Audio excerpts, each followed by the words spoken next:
Hi guys, I hope you guys are all okay. I wanted to do a video which I haven't actually done before, talking about the Cheltenham Literature Festival, which I go to every year. It's the only literature festival I go to each year because it's right on my doorstep. I absolutely love it, and I wanted to talk about what I kind of explored this year at the festival, the things that they have available, and also how I broke my reading slump. Because if you haven't seen previously in my videos, I started off the Complete Works of Jane Austen with Sense and Sensibility, and I didn't want to read. I was having a really hard time getting into reading this book, and when I did, I just couldn't connect in the same way, and it didn't help that as I said in my review, Sense and Sensibility, that lots of it were very block descriptions and such rather than breaks with conversations and such. And so I found it really tough, to the degree that when I finished that and I was due to start Pride and Prejudice, that was when the Literature Festival hit. I decided I would go the 10 days without reading. I would just completely dedicate this time to the Literature Festival. And the thing with the festival is I go to multiple events each day. Every day there are many events that are on, that like every hour in every single tent, and they also use a town hall, 2 rooms in a town hall, and occasionally they have events at like the Daffodil restaurant or the Arts Centre, which is just down the road on Parbell Road. So there's so much going on. So that's why I attend multiple events every day throughout the whole 10 days of the festival. And I went kind of cold turkey in a sense. I bought a Sudoku book thing, so well, not a book, but a magazine in a small A5 form, so I could play Sudoku and such, so I wasn't just sat there twiddling my thumbs between events and such.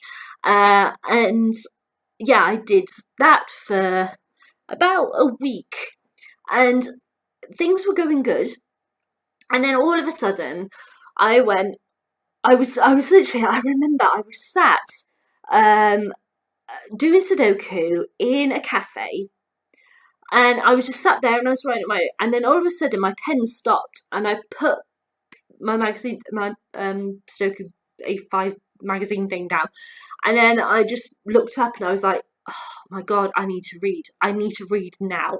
I just had this sudden feeling I've got to read.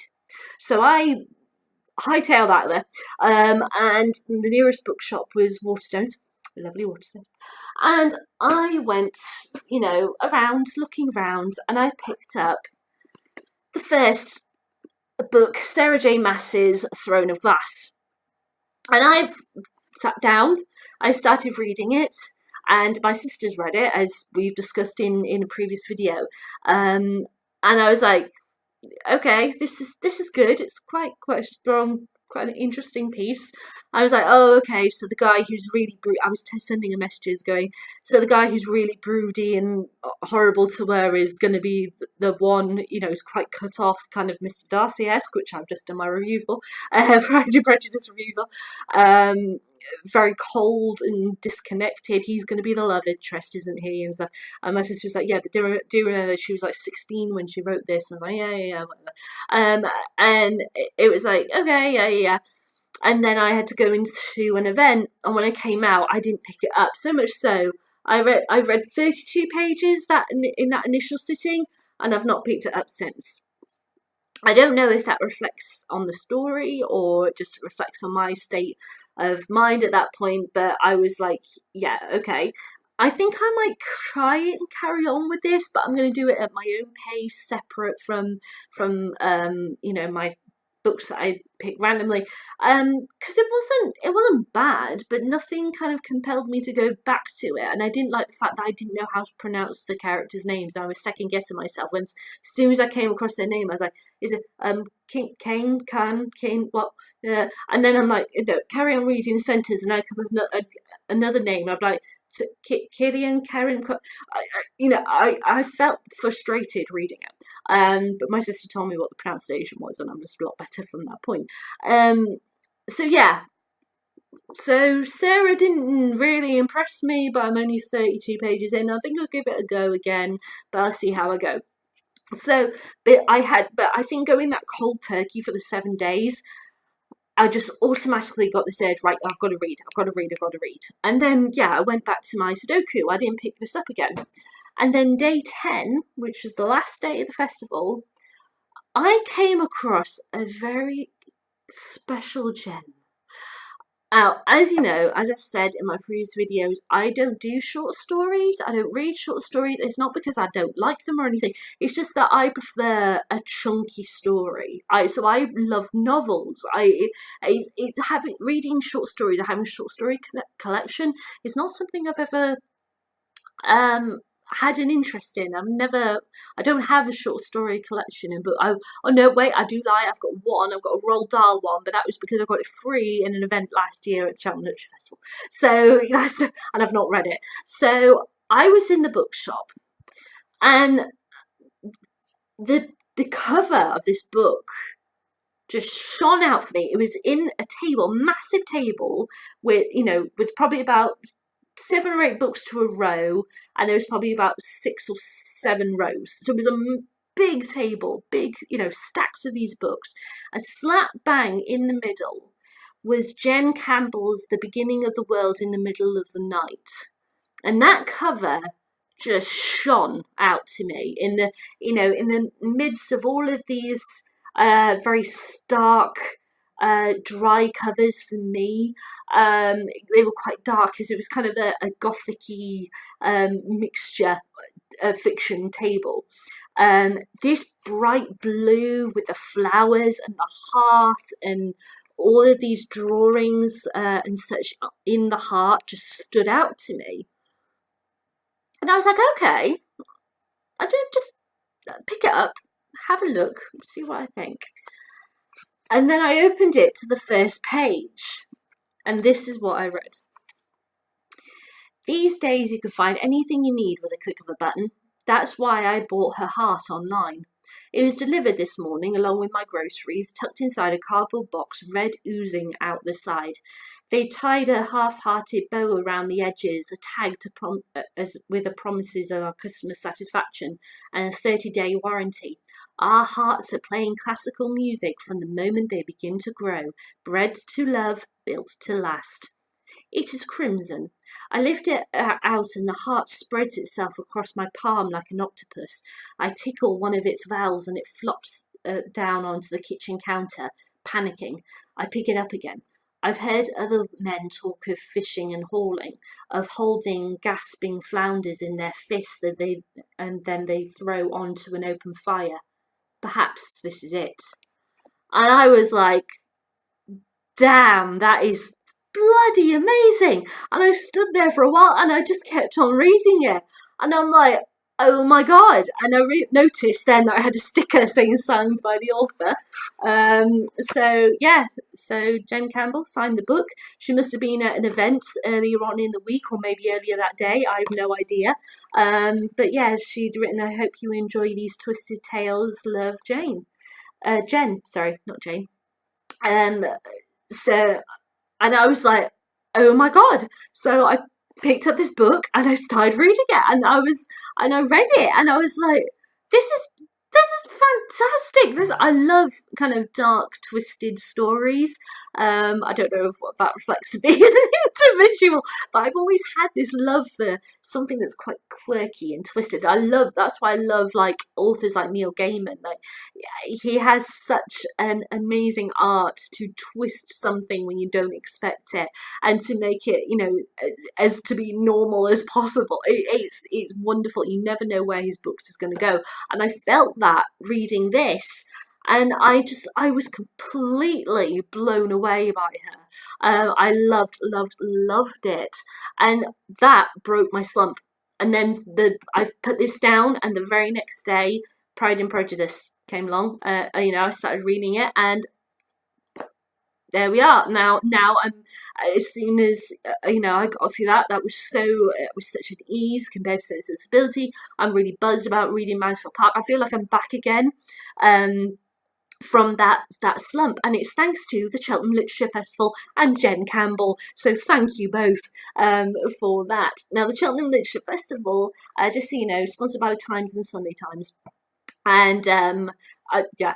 I don't know why I just said it. Well, just to let you know, that they're the ones who sponsor it, and they put on events.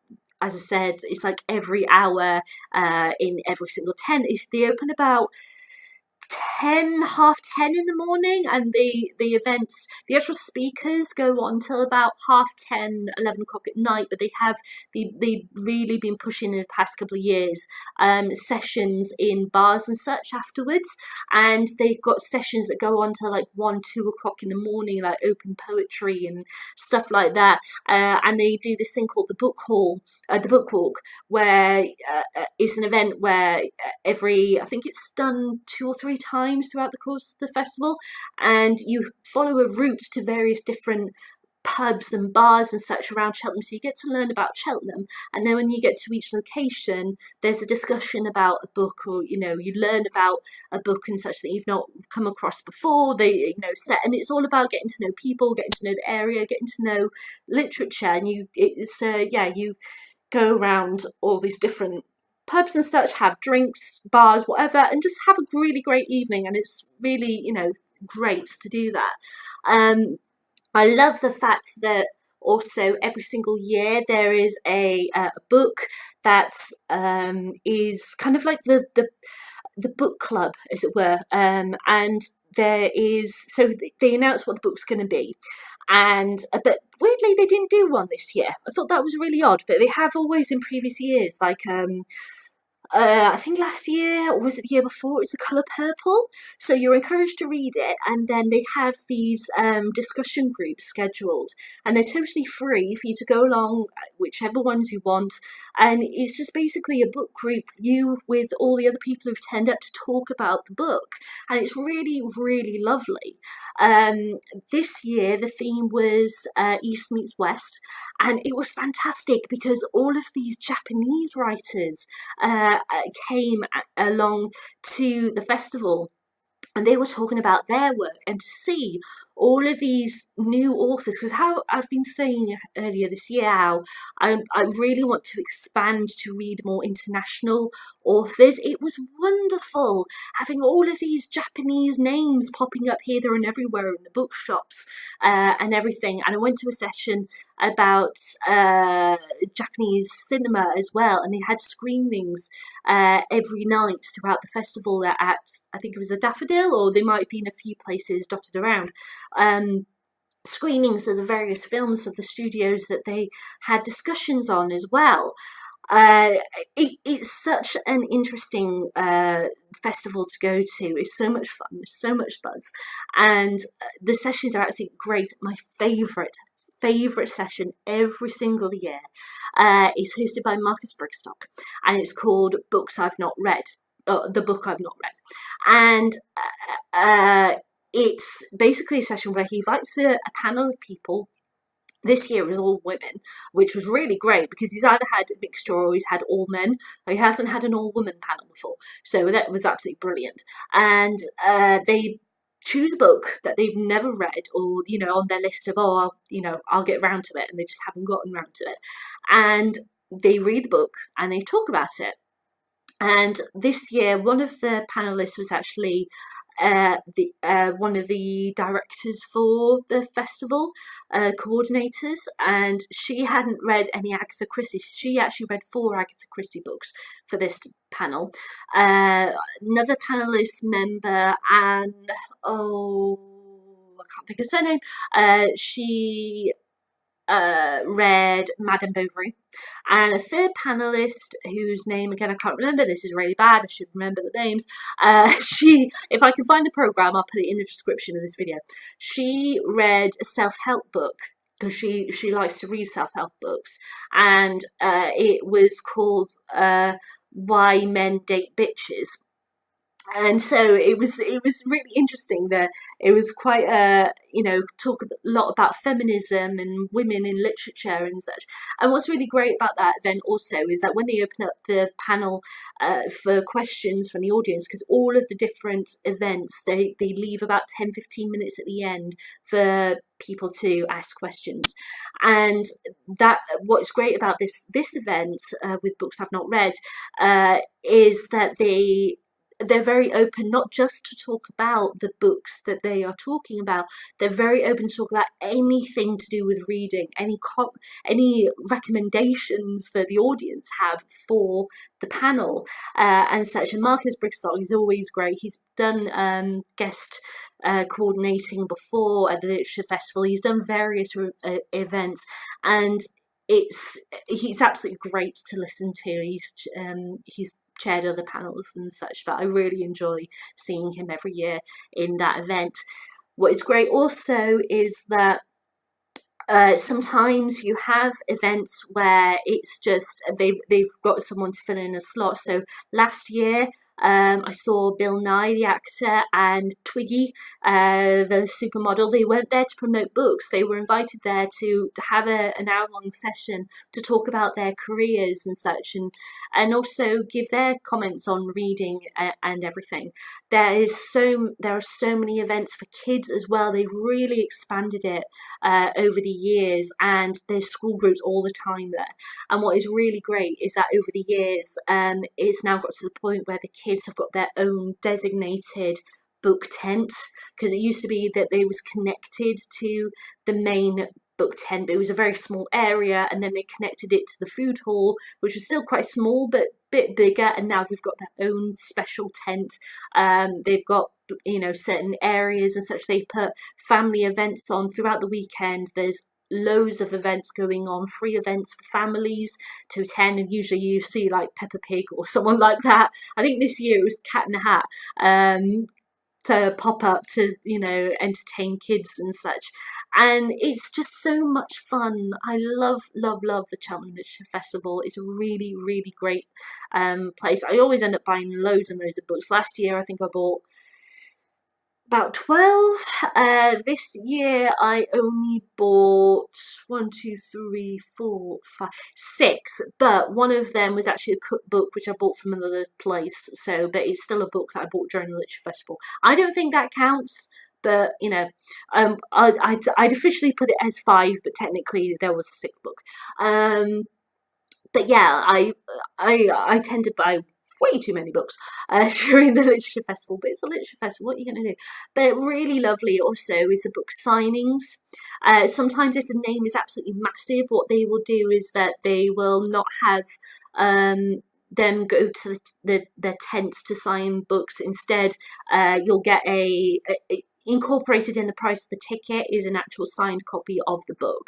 So they did that with David Attenborough and Eric Idle this year. But other events, other times, especially if it's someone famous, expect massive queues in the tent for the book signing. It depends on the person, but you can ask them to do a special dedication in the book. Usually, if it's a really famous person, like when I did Stephen Fry, went to the Stephen Fry signing, and Mary Berry over the past few years. They have there were 2 separate events, but they were a few years spread apart. That what I just said didn't make sense.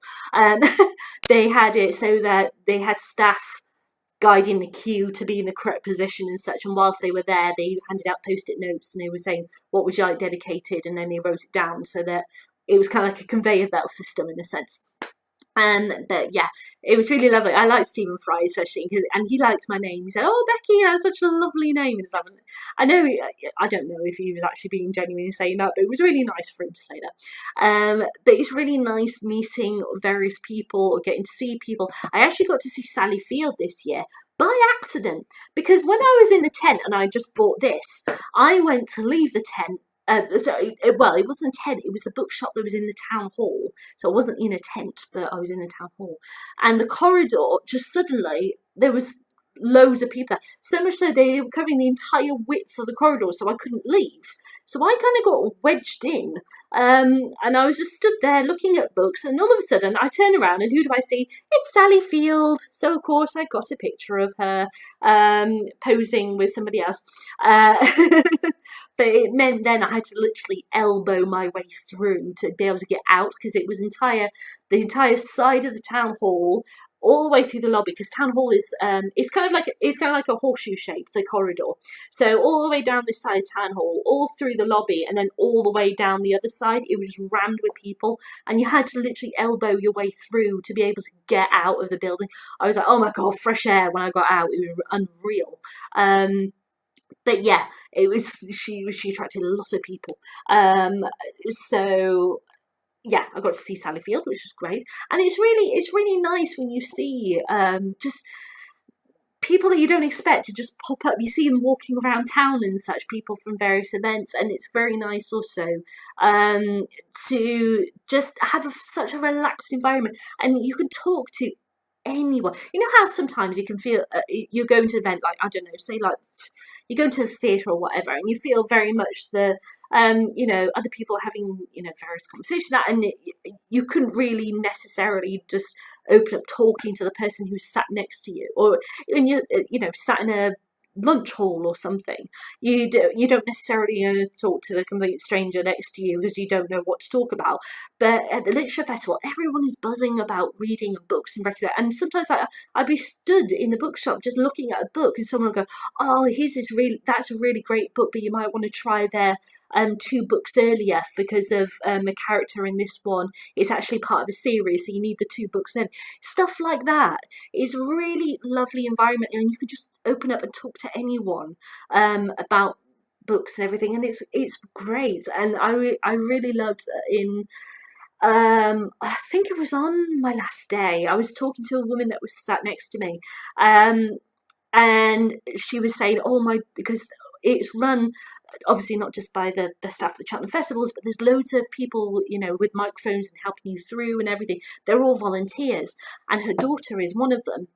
And she went, "I'm so excited for tonight." I went, "Oh, who are you seeing?" She went, "Lenny Henry, and my daughter's actually introducing him, and she's so excited, and she's rather nervous and everything." And it was really lovely. You could really, she was so excited for her daughter to meet Lenny Henry and introduce him and everything. And that's wonderful. It's such a wonderful, lovely environment to be around. So I absolutely love the festival. I go every single year.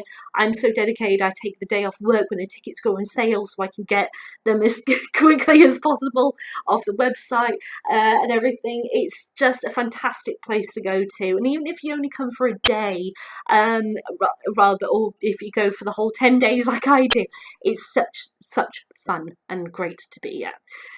So yeah, that's me explaining Cheltenham Literature Festival, how I got out my slump, and how I'm so thankful to Jen Campbell. I love your work, Jen. I really want to look into getting your other books and reading some more Twisted Tales, because they're fantastic. But yeah, I will see you guys later. Bye.